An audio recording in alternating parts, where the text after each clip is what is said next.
Right, as promised, I'm going to talk to you about Nino Niederreiter, a player who's been abandoned and written off more than once in his career, and that's why I'm doing this video, because this is a video to show why you don't write somebody off.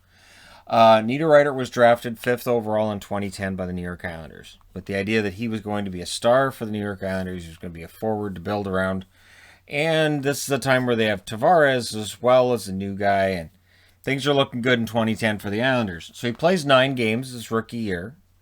1 goal, 1 assist. Because it's only 9 games, he's still a rookie the following season. So that works. But the following season, he has massive issues. Not enough ice time. There was a lot of things going on with him. But through 55 games, he only has the 1 goal. No assists. So with Lafreniere, who scored today as I'm recording this about 10 minutes before I'm recording this video, the reality is that it takes a while for some players to find their footing in the NHL. Not everybody comes in like Sid the Kid or Alex Ovechkin and just goes, this league is mine. So the Islanders basically write off Niederreiter. He ends up being in the minors for the 2012-2013 season, the whole year. So June 20th or June 30th of 2013, clearly not in the Islanders' long-term plans, he is traded to the Minnesota Wild for Cal Clutterbuck and a 2013 third-round draft pick. This is why, A, you don't write a player off, and B, you don't try to declare an immediate winner of a trade. Both players bettered themselves after that trade. I believe that Clutterbuck with the Islanders has been really good.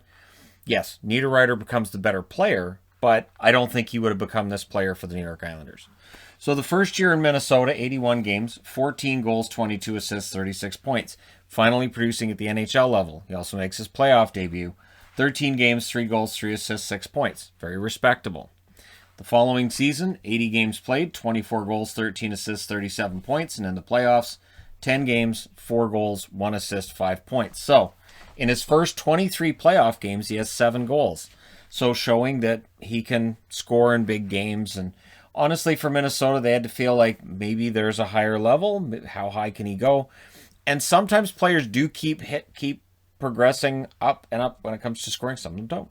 82 games the following season, 20 goals, 23 assists, 43 points. Plays 6 games in the playoffs, 1 goal, 4 assists for 5 points. So he's producing very well. And the expectations are pretty decent. And we can have the conversation about whether or not he might have scored more if he wasn't playing in Minnesota, who played a more defensive style.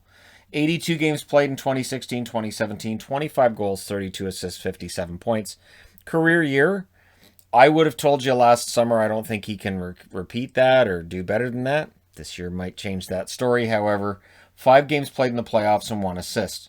So the frustration in Minnesota is that the team's able to make the playoffs, but they're mediocre, and in the playoffs they just don't go anywhere. 2017, 2018, that story doesn't really change. 63 games played, 18 goals, 14 assists, 32 points. And in the playoffs, Niederreiter plays 5 games and has no points. So rumors of a rift between he and coach Bruce Boudreau are coming out as well. And the following season, they come to a head. 46 games, 9 goals, 14 assists, 23 points. Now, I thought he was producing relatively well, considering A, he's apparently not getting along with his coach, B, line mates, unreliable, shifted around a bit, and a lot of rumblings going on of him maybe being traded. And then, in what might be the worst trade Minnesota's made, he is traded on January 17th, 2019 for Victor Rask. This is a trade that may very well have cost Paul Fenton his job, because Fenton rumored to have not done his homework on Victor Rask and what he was getting back. Basically, it was trading out a contract they didn't like for a contract that the other team didn't like. And Boudreau believing that Niederreiter was not a good hockey player. Basically, that was the rumor at the time. And then he gets to Carolina, and clearly very happy to be in Carolina and wanting to prove his former coach wrong, plays 36 games, 14 goals, 16 assists for 30 points, which is 53 points, only 4 off the career high he'd put up. In the playoffs, 15 games played, 1 goal, 3 assists for 4 points. So Niederreiter manages to have an excellent recovery. And then last year, 2019-2020, 67 games, 11 goals, 18 assists, 29 points. In the playoffs, 7 games played, 1 goal, 1 assist, 2 points. The interesting thing to me is The Niederreiter, coming out of last year, I was starting to see a lot of those same rumblings. There are people who will wait until Niederreiter's performance has dipped when it comes to a scoring perspective, and they go, see, he's not very good. So he had this run with Carolina, but really, he came back to earth, and that's the real Niederreiter. That's how he is. This year, 15 games played, 9 goals, 2 assists, 11 points. Nino has a rocket of a shot that all of a sudden he's rediscovered. And when he's able to get that on the ice at the net, it works out pretty well for him.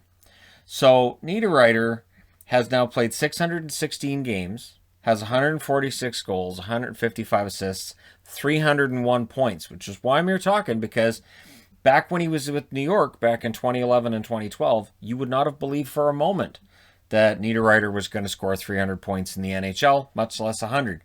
In the playoffs, 61 games, 10 goals, 14 assists, 24 points. He's been very well paid. Part of the reason that he was traded out by the Minnesota Wild was the contracts they were signing him to. So in 2014, September 20th of 2014, they signed him to a 3-year, $8 million in total contract. Not too shabby.